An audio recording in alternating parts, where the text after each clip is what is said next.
In the past, marine park management's probably been what you called a hands-off approach, monitor, observe, let nature take its course, that kind of thing. It's not been our role to intervene.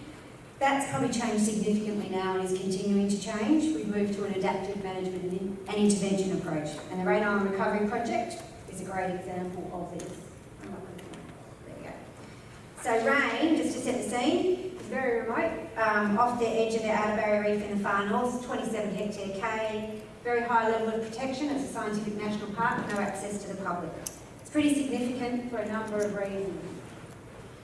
It's the world's largest green turtle rookery. 90% of the northern Great Barrier Reef green turtles nest here, and as many as 60,000 visit in a busy year.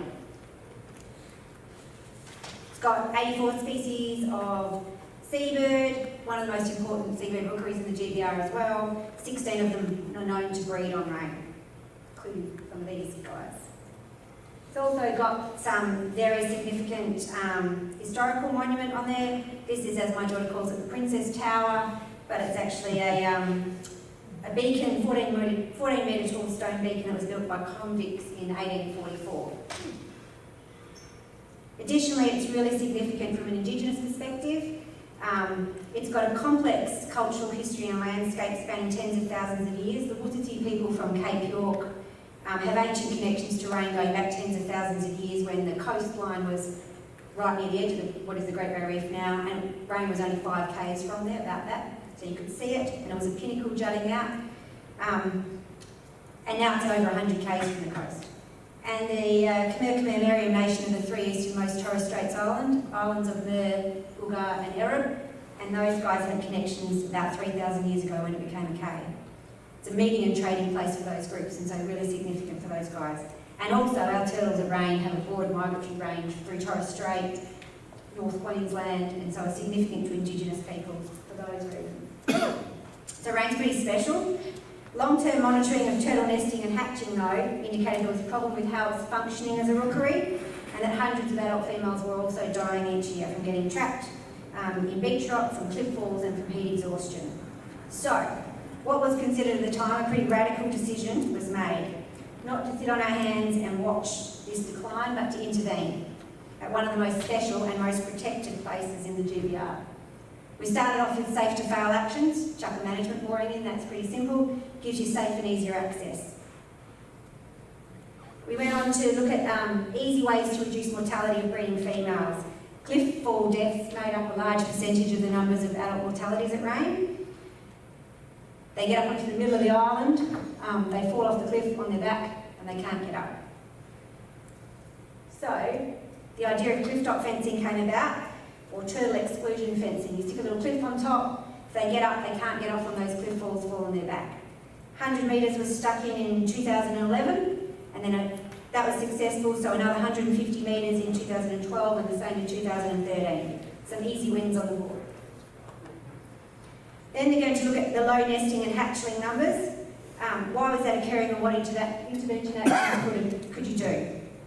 This clearly shows one of the reasons why you might get poor hatchling numbers and low hatching success. All the eggs laid in these areas would die. This is tidal inundation, so a tide coming up through the sand. How could you intervene to get the eggs above tidal inundation and help increase the hatchling numbers? You can move sand. So, this is what was trialled. Moving sand from the front to the back of the beach with a bobcat was trialled. And this is a fancy-nancy survey.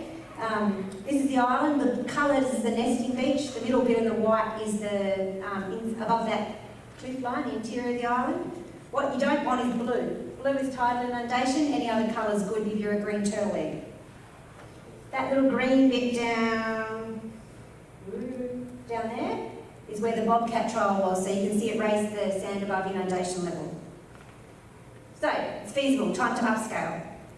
And after talking lots to our resident geomorphologist, who's over there, Scott, with questions about was there enough sand, what would happen to the island if you took sand from the front of the beach, would you change erosion and deposition, would the sand remain stable over time once you moved it? With the answers to those questions, with the risks and benefits weighed up, and as well as the logistical challenges considered about getting stuff to Raine Island, decided to do a reprofiling 150 metre strip of beach with funding from the state and Commonwealth Government. That in turn led to the funding of the project, which is a $7.995 million collaboration between BHP, Queensland Government, Gurumpa, Wuthathi and Kemerkemer Meriam Nation traditional owners, and the Great Barrier Reef Foundation. And we've got a whole lot of other partners that get involved as well, unis and filming people and tech people. BHP has provided nearly $5.5 million to this through the Great Barrier Reef Foundation, and the state and Commonwealth governments kick in $2.5 million in-kind support primarily, so our boats, our staff, that kind of stuff. Project commenced in July 2015. And one of the first things we did was to set up good and robust governance structure. That's been talked about today, the importance of that.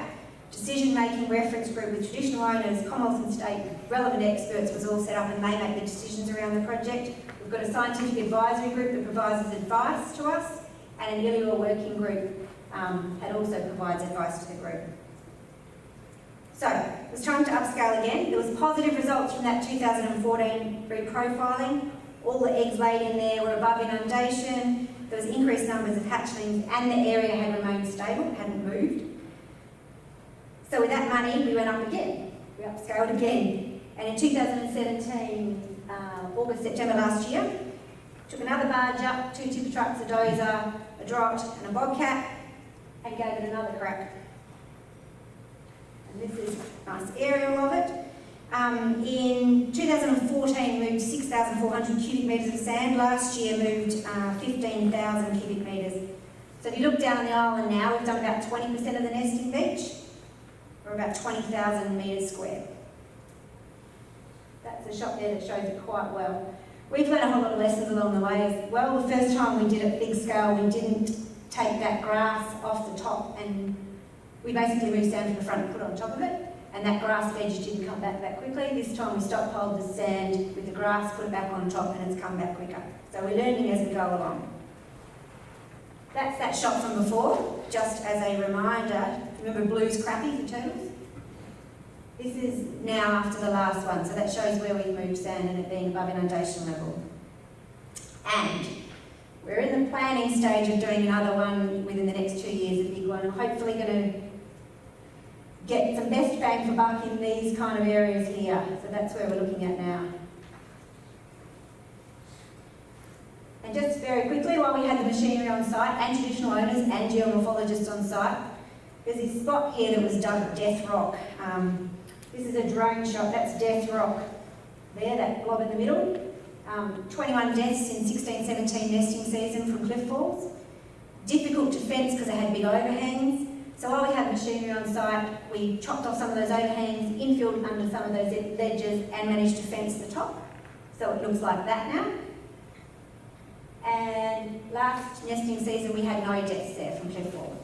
So we're pretty happy with that. While we're there, because we've had this additional funding, we can do additional trips to Raine Island, which has meant we can focus on rescuing. We do a rescue walk every morning. Yep, I'll be done by then, well and truly. We rescue turtles that are stuck from cliff falls, which is low numbers now, ones that are stuck in the cliffs, ones that are stuck in beachrock, and ones that are just exhausted in the morning and will cook in the sun if we don't get them back to the water. Last year we rescued 262 adult female breeding turtles from Raine and nearby Malta, and conservatively, if you estimate that each of those girls rescued would lay a minimum of 4 clutches, which is the minimum number one of our satellite girls did this year. One of them did 10 clutches in a season, and 100 eggs per clutch. That's 104,000 more eggs just from those rescues. So, the benefits of those things are long-lasting as well. We had one turtle turn up this season who looked at a flipper tag, looked up the Queensland database. She'd been rescued from a cliff fall in 1999 and still coming back now. So she's been back probably at least 4 seasons to breed. So you've got that long-lasting benefit. Oh, I'm off. I don't know. So, we're reducing the mortality rates of adult breeding females by rescues. We've now got 1,500 metres of that cliff-top fencing in place, and that's getting us those ongoing results. The sand reprofiling, is that working? And the answer is yes as well. All the eggs laid in the reprofiled area are above inundation level. Those reprofiled areas have remained stable, and the We're getting more of these little guys. Results from the last nesting season have shown that compared to the control area, we got 3.5 times more hatchling things produced from that area that we reprofiled in 2014, and 5 times as many from the area we did last year.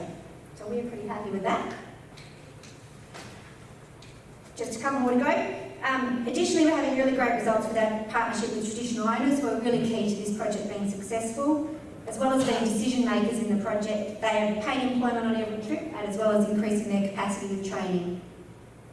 Pete, the fellow here, this side of Howard and the Hatchlings, actually just started work with us full time as well at the moment, so that's great. So, these intervention works at one of the most important sites in the GBR were not and are not taken lightly. We undertake risk assessments, we mitigate the impacts, and these underpin our decision making. The intervention and restoration works at Raine really do represent a significant shift in management approach and thinking in the Great Barrier Reef. Management agencies now feel they're able to take bigger risks, and it's happening in other locations, like after Cyclone Debbie and the Whitsundays, moving the coral bombies back in, doing the works on Whitehaven Beach. So the new business as usual for us is intervention, and the Raine Island Recovery Project has helped demonstrate that taking risks and intervening can be a good thing.